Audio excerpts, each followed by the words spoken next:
Hey, Patrick here again. Wearing my new apron that I've had for a while, just never worn it. Keep losing my pencils, and I keep getting a bunch of sawdust in my pockets of my pants and shorts when I'm out here.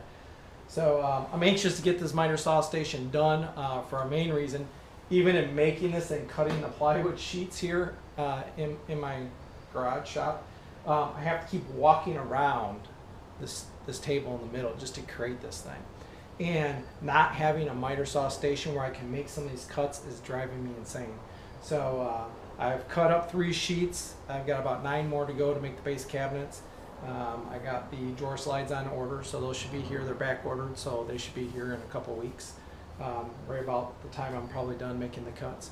I gotta say, the biggest thing that's helped me in doing this, I've worked with a lot of different clamps.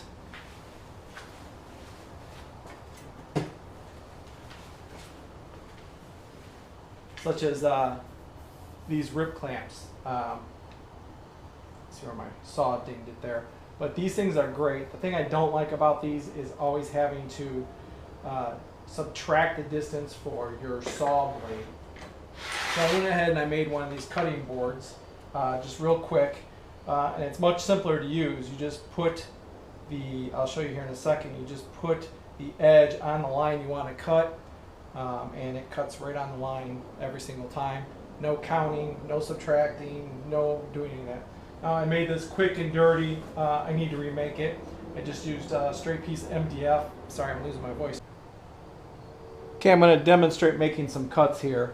I'm not as strong as a lot of you out there, and lifting these heavy sheets of plywood on my table saw without an outfeed table and everything else is just too much for me.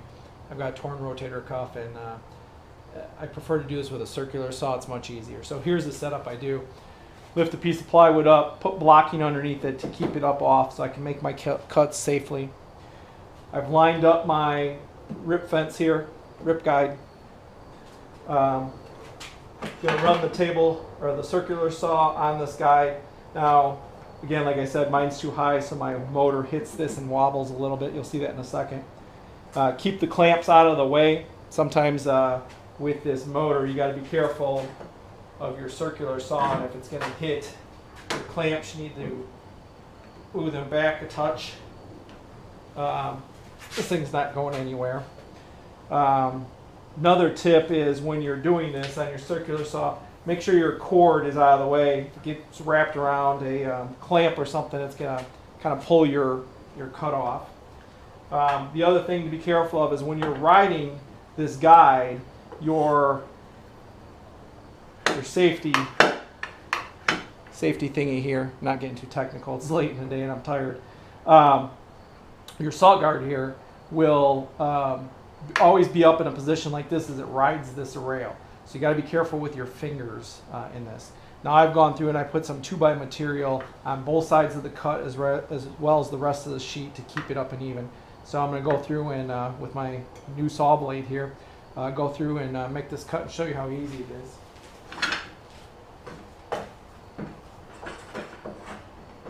Lift the blade guard up,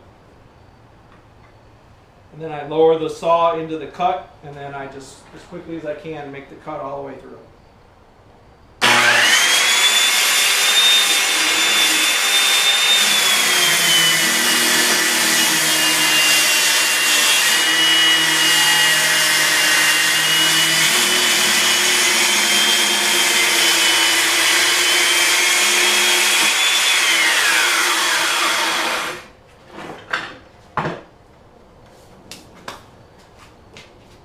Remove the clamps.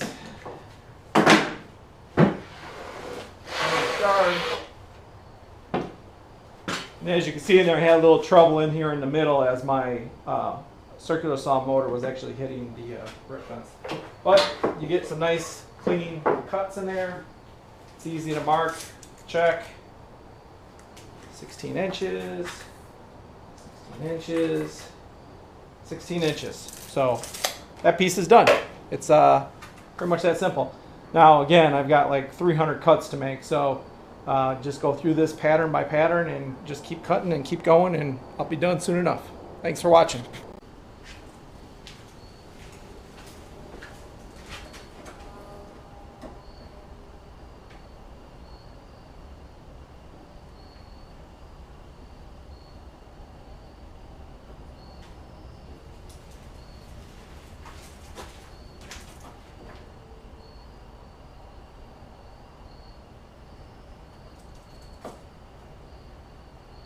this is why it's important to measure twice, cut once. I just measured off by 1 inch down there. So, okay, got my measurement on here. Go ahead and draw my line here.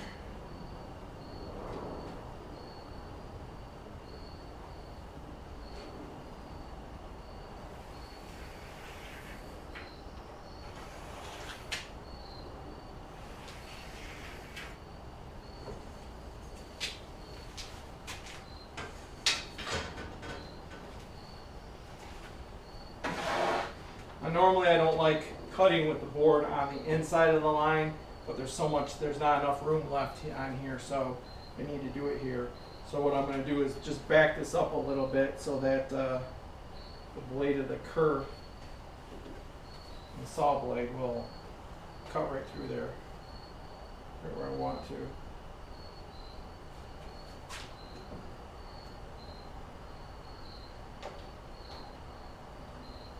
Try and cut it a little bit big so that way if I need to trim a little off, it's easier. I found you can't really make a piece of wood bigger. You can always make it smaller. Now just to check this, line it up, that looks good.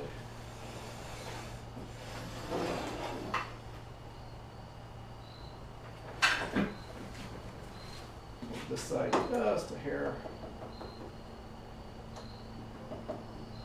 back there. Check it again. You can sit here and you can move your lines and move your wood all day long. Now's the time to do it. Of course, I moved it too much. The easier way to do that is just a saw on here.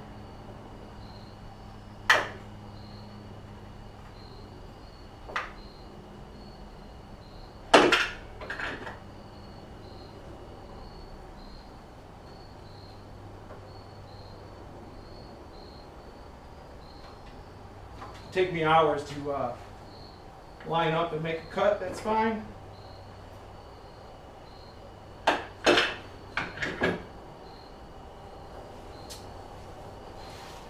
Yes, I understand it's shop furniture, but it's the same skills you use in making real furniture, so practice. All practice. Another obvious tip. Don't ever, when you're running your saw, stick your hand under to catch the piece because the blade will be there.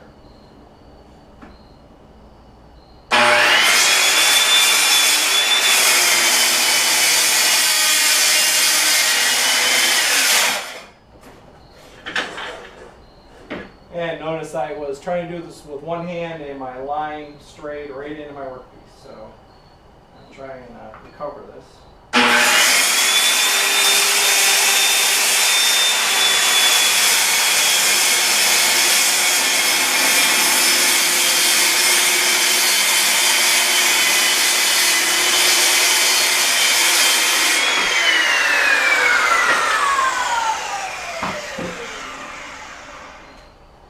Yeah, a little bit of an oops there, but this piece is going to be on the bottom of the cabinet, so nobody will ever see it. So, there we go.